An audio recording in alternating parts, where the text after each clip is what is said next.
Hey friends, it's Ryan with Arrows of Love. Welcome back to my channel. Today I'm going to provide an astrology update to the Russian-Ukraine war. And I'm going to call it a war because that's exactly what it is. I did an astrology and tarot update last week. You can find those videos on my page, and I do talk about some predictions about what I think is going to happen. And not to toot my own horn, but so far been pretty spot on. So I'm going to provide an update today based on what I talked about last week. So I'm not going to share my screen right now to show you the chart and where things are at. I'm going to just talk through it today. But I am going to do a video to show the charts again, likely in a few weeks, because we have a major conjunction between Mars and Saturn, the greater and lesser malefic, coming up in just a few weeks, April 4th. That particular conjunction, I believe, is going to start something much bigger. Now, I'm not trying to scare people, like I said before. If you don't want to hear this, please turn off this video. This is a dark time, and I talk about the darkness and how long this is going to last in the tarot video. We're still in a Saturnine era. Saturn's in Aquarius. Saturn rules Aquarius, and Aquarius has a lot to do with the collective, has a lot to do with people, friends, alliances. So we're going to see all of these themes come up over the next few weeks as Mars travels through the sign of Aquarius. Now, why am I talking about Mars? Mars is the god of war, conflict, cutting, severing, wants to take things apart, where Venus wants to bring things together. Venus is known as the negotiator, the harmonizer, the peacemaker.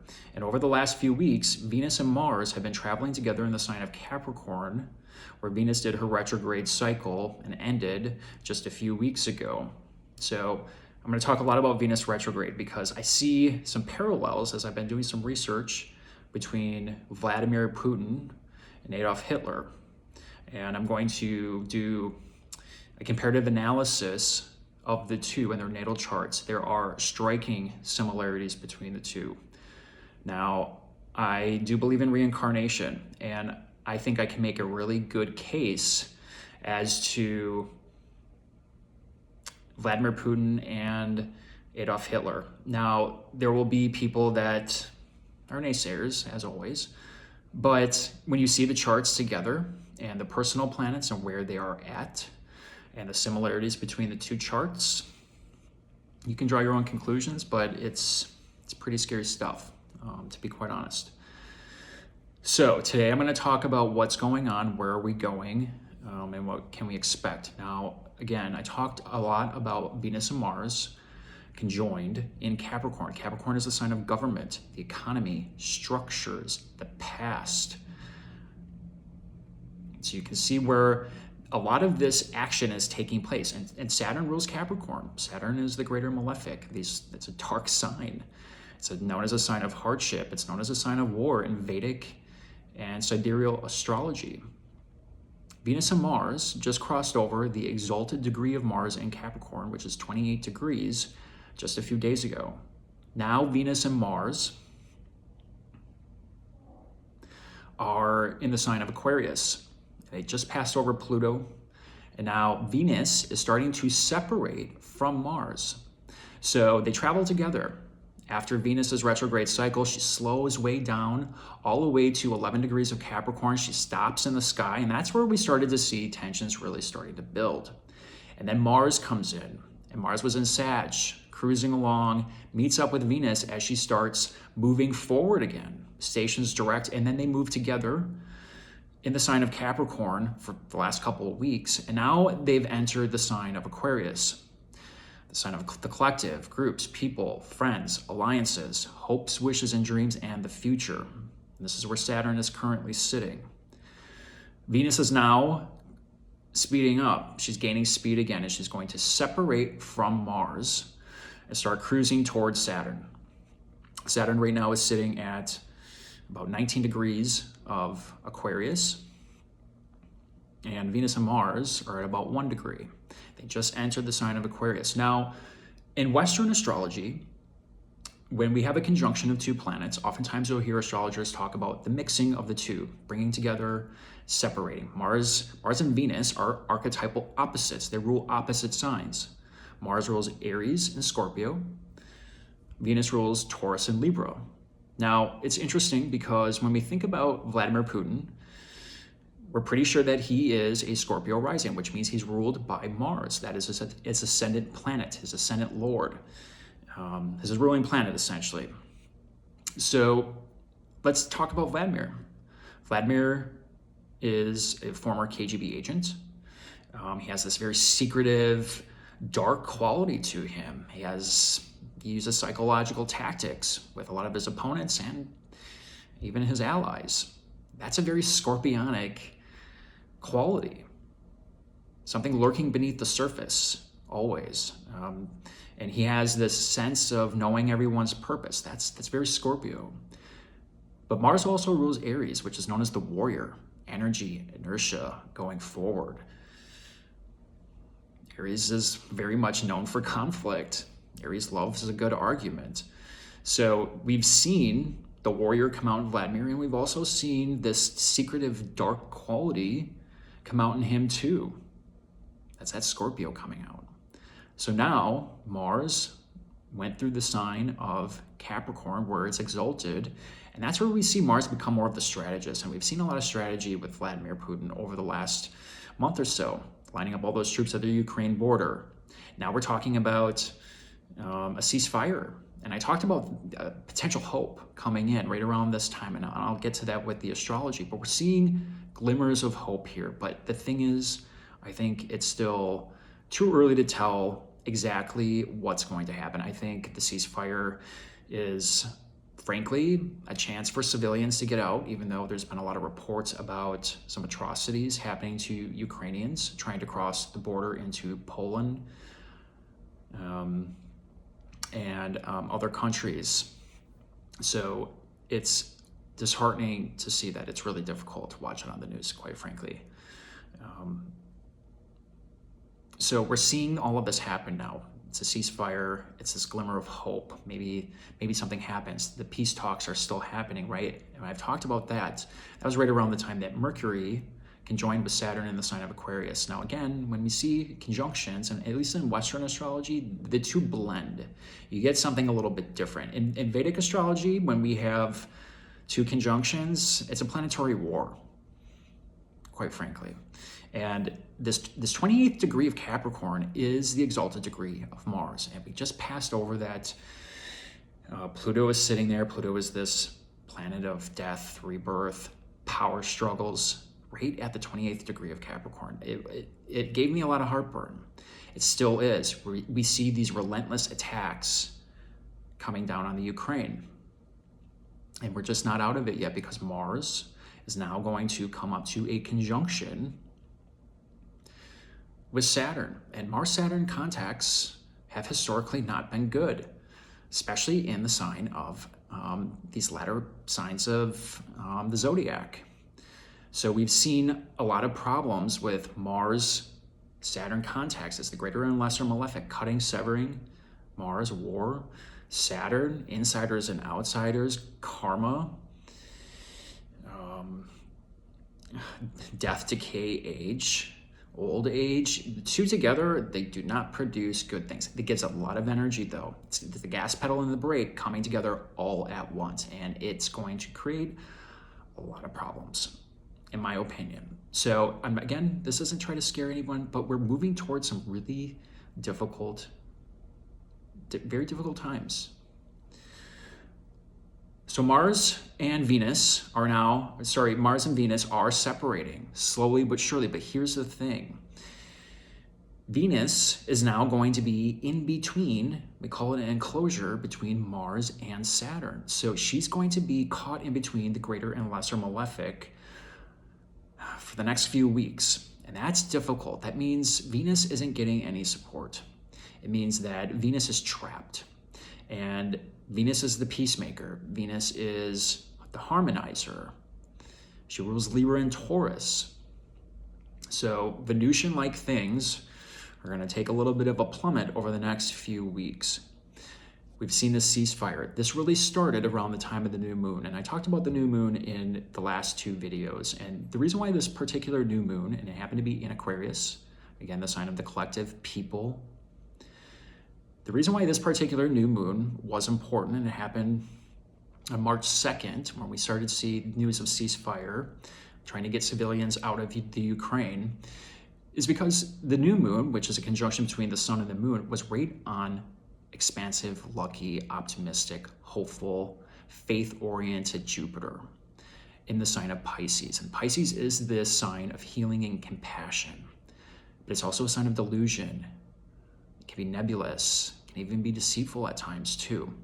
So we have to really watch what's happening and whether or not there's ulterior motives here, and I think there are.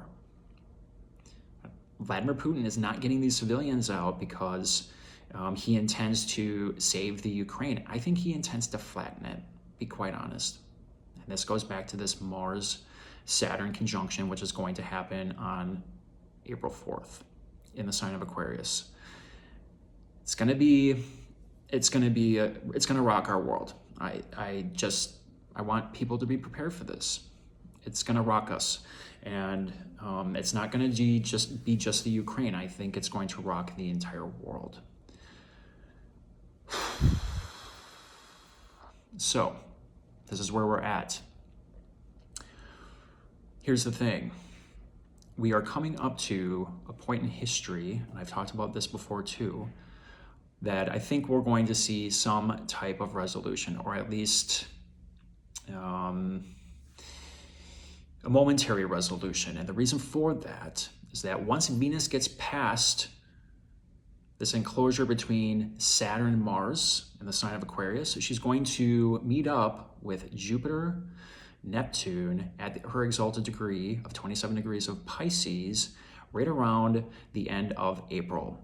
And right around that time as well, there's going to be a solar eclipse in the sign of Taurus, which Venus rules.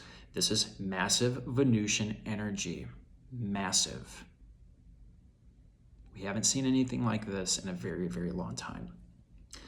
Pisces is the sign of healing. Venus is the sign of peacekeeping. In this particular sign of Pisces, she has extraordinary strength. So right around April 30th, maybe even the beginning of May, we might see some resolution come from all of this. Now, here's the thing. There's caveats in all of this. And the reason why I think we might see some resolution, but maybe not the full resolution, is Neptune is the sign of delusion. It's the sign of deceit. It's nebulous. It can create empathy, compassion. But there's something here that is a little bit two-faced. And the reason for that is this particular area in the sidereal side, the Vedic side, is known as Purva Bhadrapada.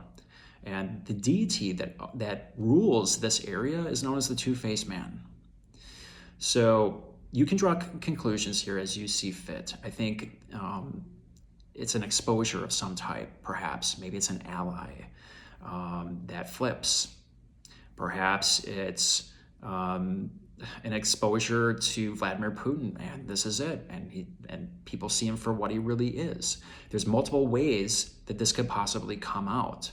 But when I look at his chart, there's a lot happening in that 12th house. Now, people have Saturn sitting in his 12th house, by the way, and that's said to be the joy of Saturn. Now, you can interpret that several different ways. Some people say that if Saturn's sitting in the 12th, which is known as a house of self-sabotage, self-undoing, isolation, and confinement, you hear a lot about that with him in the pandemic, right? He was very isolated. COVID really got to him. Now he's doing things that appear to be beyond, it appears to be a personal interest, right? I mean, that's what this is. He doesn't seem to have a lot of allies, and the people in Russia, you can see, are protesting. So this to me is very much a self-sabotage, self-undoing exercise for him. Saturn in the 12th might create restrictions and delay with that, but at the end of the day, Saturn's karmic. So if you're not operating on the right side of things, Saturn isn't going to provide a delay in your own self-undoing. It's not going to happen. So we see this moment of hope with this new moon, a potential ceasefire. The thing is, I think the storm is coming. Purva Bhadrapada, the nakshatra on the sidereal side, where this conjunction between Jupiter, Venus, and Neptune happen, is a storm. It's a storm, and the parallels between Western and Vedic, you come to the same conclusion. Pisces is the 12th house of the zodiac. It's ethereal in nature. It is meant to heal. It is meant to bring up group consciousness. It's to make us enlightened, but it's usually because of darkness. So the dates that I really want people to watch out for, April 4th, I think things are going to get, around that time at least, leading up to that time, I think we're going to see massive destruction. Something that we haven't seen in a very long time. And again, I'm not trying to scare people. I think people need to be aware of what Mars-Saturn conjunctions do in the sign of Aquarius, which rules people, the collective. Saturn's getting toward the last decan of Aquarius. And a lot of times the decans oftentimes have different meanings with Saturn. The first decan starts at 0 to 10 degrees. The second decan starts at 11 to 19 degrees. And then the third decan starts at 20 to 29 degrees. Saturn entered Aquarius in 2020, March of 2020. That's when the pandemic started. So now we see the initial restriction on society. This is the initial lesson. We went through COVID for about 1.5 years to 2 years. That's when Saturn went through the second decan. So now we're learning our lessons about what it means to be individualistic, isolated, to be alone. That's what COVID was all about, so we could benefit the rest of society. Now Saturn is taking the lesson to a new level. How individualistic can certain people with massive power be? Are they going to pursue their own self-interests, or are they going to pursue group consciousness and promote the collective and promote the people? The 11th house also has to do with rebellion and revolution, and I talk about this too. Uranus is said to be the modern ruler of Aquarius. Saturn is the ancient ruler. When Uranus was found, this was during the time of the American Revolution and the French Revolution. So Uranus is often associated with revolution and rebellion. Shock and awe. The signs aren't necessarily good. The people of Ukraine really have to get out. And I know people are going to stay and fight. This is a very brave people. But this is scary stuff. But the light will prevail. And people need to start talking about it. People need to stand up. And there are so many similarities and parallels between the beginning of World War II and what is happening now that I'm going to do a comparative analysis between Adolf Hitler's chart and Vladimir Putin's. Like I said, I think I can make a very strong case that this is a potential reincarnation. Adolf had Mars and Venus conjoined in the sign of Taurus. Venus was going retrograde, by the way, in her own sign. We're seeing this combination again. Now, granted, they happen to be, Venus and Mars come together about once a year. It's not that rare. But in this case, to see the two conjoined in Adolf's chart, and now to see them again conjoined in this time of history, in the sign of Capricorn, the sign of government, you can draw your own conclusions here. There's some there's incredible similarities between the two. Their ascendants are very close to each other too. They're only apart by about 10 degrees. Adolf was a Libra ascendant, and Vladimir is a Scorpio ascendant. Incredibly close. So the charts and how they operate, it's astonishing actually to see it. And Adolf had Uranus in his 12th house, and a lot of astrologers talk about what that is. That is one of the most difficult transits you can go through when it's activated. And Vladimir has Neptune, Mercury, and Saturn in the 12th. That is some craziness. That's a lot of hidden things.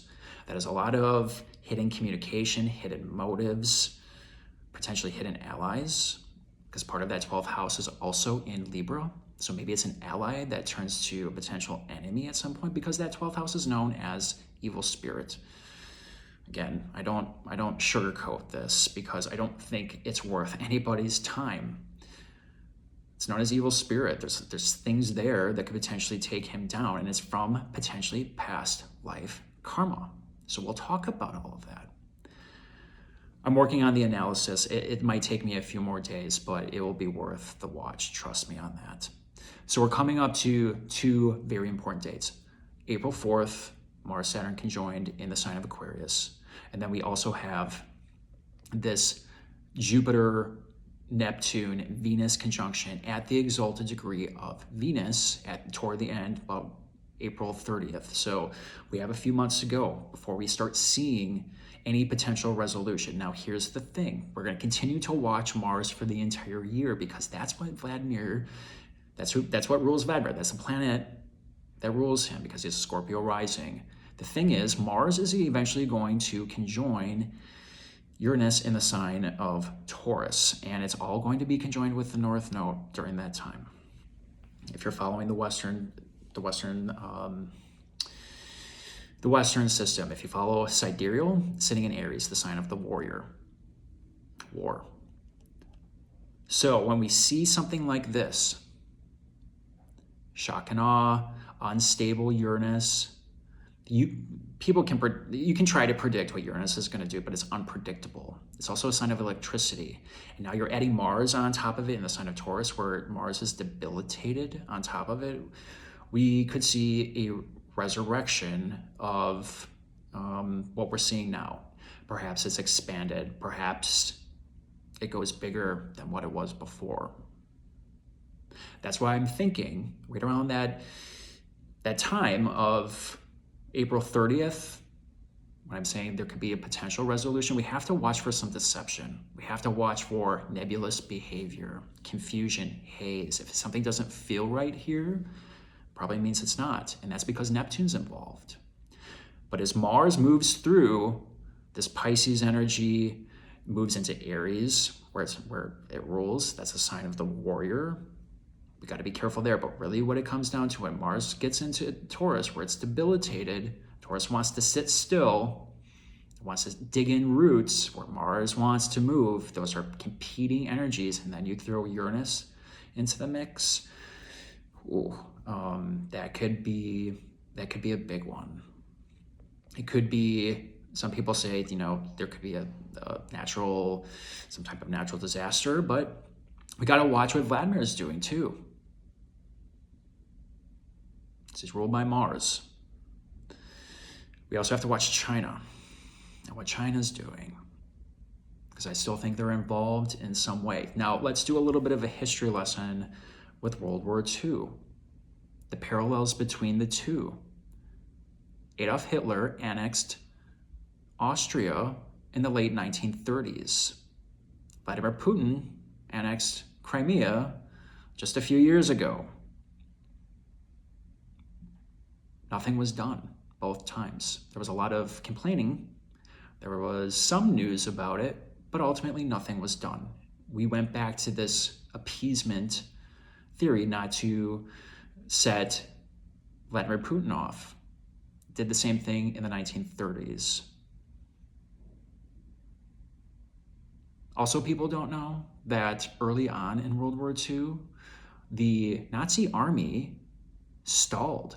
It got stuck.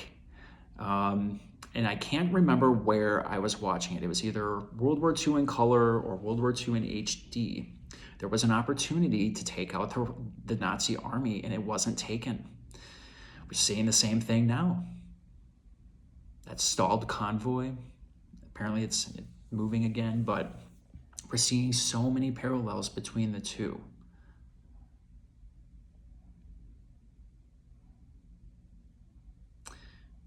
Adolf Hitler then took the Rhineland, the Sudetenland. again, claiming it was a part of the old Germanic Empire. German people were speaking there, therefore Adolf had the right to take it. We're seeing the same arguments. He's taking it right out of the Adolf Hitler playbook. The world did not enter World War II until the Nazis invaded Poland. But by that time, it was just too late. So the world right now is playing politics. We're watching the Ukraine being invaded, not seeing anything come of these peace talks. The astrology isn't very good when we look at this, except toward the end of April, essentially. But the parallels between the two are frightening. So at what point does this either stop or does it escalate? Is it when they cross into NATO territory? Is it humanitarian atrocities so egregious that we can't sit back anymore? Is it going to take a nuclear winter or nuclear missiles to get involved? The world's doing the same thing again. It's trying to appease a dictator.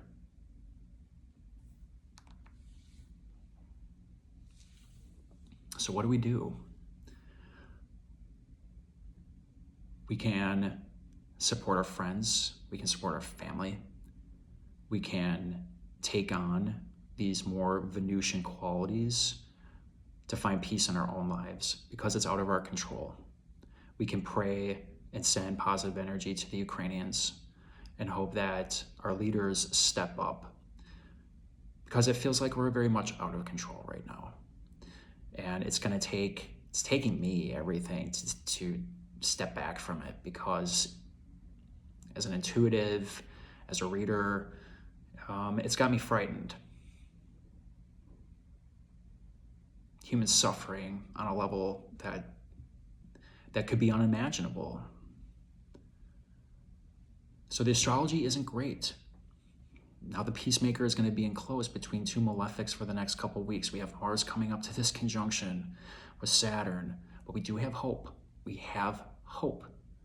I'm telling you that April 30th date is going to change a lot of things, but it's going to get really dark. It's going to get really dark, and we have to really watch for two-faced people here. So again, this isn't a lighthearted reading.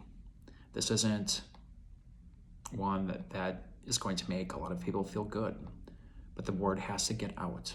And you're going to hear a lot of astrologers talk about this, and a lot of them are going to try to provide comfort, and there is comfort here, but we have to know what we're up against. People need to see this, unfortunately, because during World War II, people didn't see it. We didn't know about the Holocaust until the end of the war, even though there were reports, there were signs, but those atrocities weren't discovered until it was way too late. 60 million people died in World War II. If you want to put that into context, the United States has 300 million people in it. So about a fifth of America was wiped out. If you want to, in modern terms. Technology is advanced. No one knows just how devastating this could actually be. So what do? We write to our congressman, our congresswoman.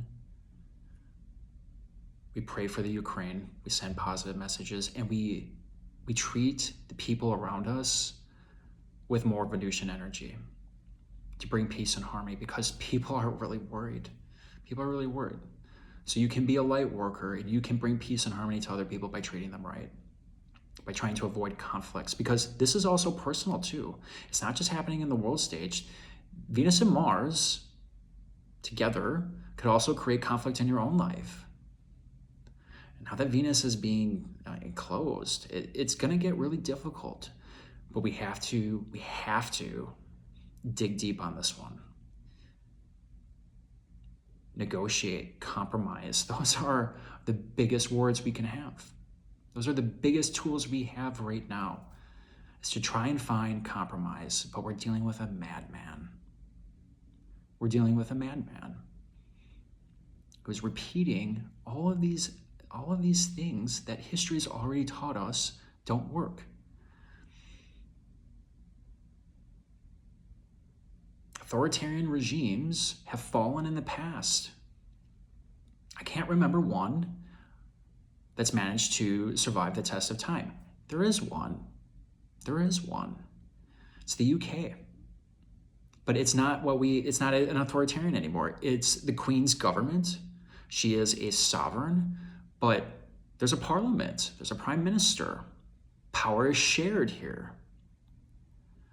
It's literally the only one that's managed to survive. The rest of the monarchs, authoritarians over the years, have never made it.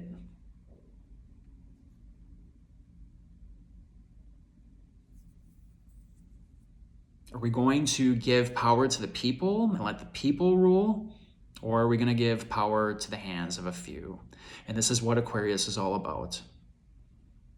Individual will versus collective consciousness.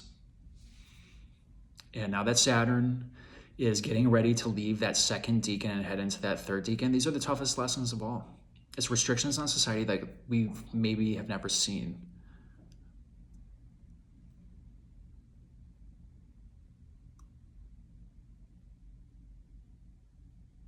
The nodes of the moon are getting ready to change as well. So, well, they have changed, I should say. They're sitting in Taurus and in Scorpio. So, if people know the fixed stars in Taurus and Scorpio,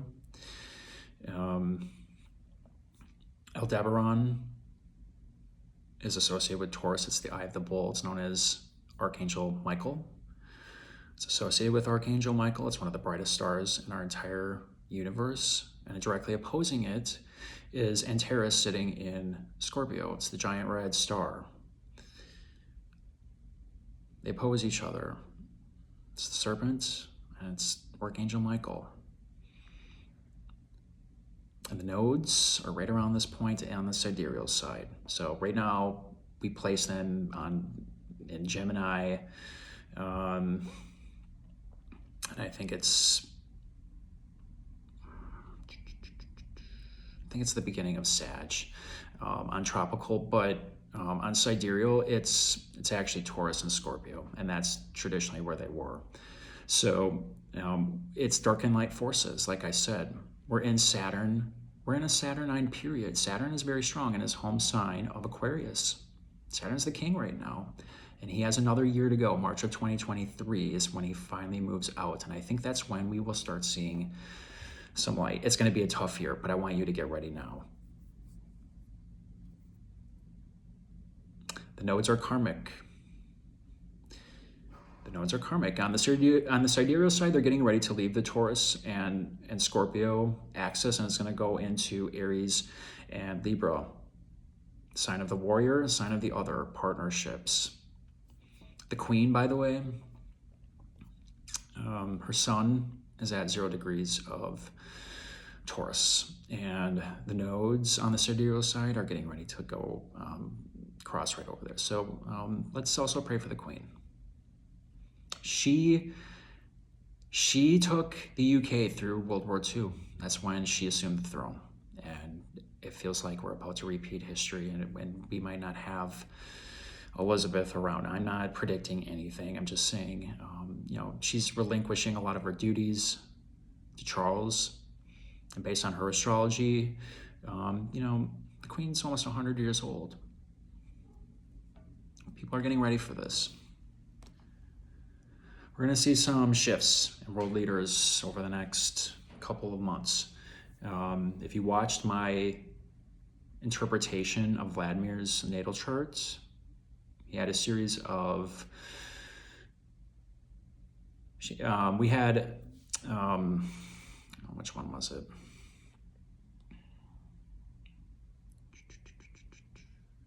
It was the Leo full moon. It was right on his MC and his IC. So, and if you know Vladimir's chart, the MC is the cusp of the 10th, which is career. That's where K2, the South Node, and Pluto are also sitting.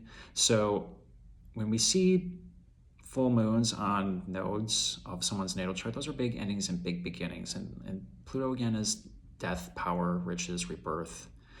K2 is something quite malefic. It's otherworldly, and they call it very spiritual. It's something from the past life karma. And I'll talk more about this when I do a comparative analysis, but I still think there's some big endings and beginning coming from Vladimir too.